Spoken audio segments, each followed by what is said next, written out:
Hey friends, hope you're well. In this video, I'd like to give you the update which Microsoft released in the new July 2023 version regarding the onObject feature. Now, the onObject feature means that we can select any kind of visual, like this one for instance, and then based on our selection, we can directly click on these icons here to either choose the data we want here, as well as you can see here, what kind of visual we want. Currently, it's this donut chart, but I can switch it here if I want. And we can also go up here and do our formatting.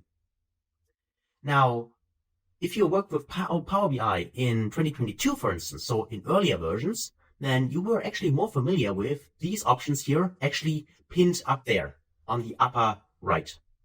Now, if you want to switch this back, you can easily do this using the pane switcher, which means that you can click on this little icon here and you can say move to pane switcher. And if you do that, then you see that now you have the box here with all the visuals up there on the right side again, and then you can use it here. So it depends on what you prefer. And you can easily switch it back by simply click this icon again here and then say you want to move to visual, and then it's back on the visual itself. So it's really up to you what kind of option you want to use. This is now available for you.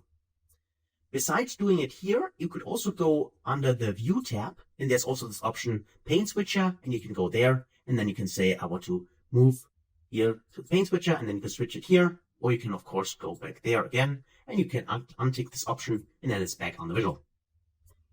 If you're just wondering what this actually means, this always show pane switcher, this just means if you take a look at the little bar here at the side, the data view, if I untick this here, you see that this is gone. That is the only thing which this does.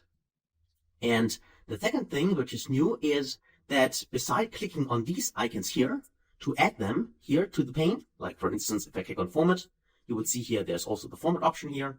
If I click on bookmarks, I would find the bookmarks and so on. So this is an option. And new in the July 2023 release, you can also click on the plus symbol here.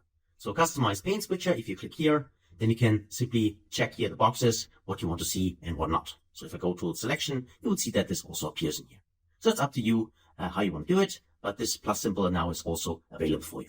I just wanted to mention this because in the videos when I recorded that was not available, and just to have you have the full experience here and know where you can find everything, I want to give this video here to you.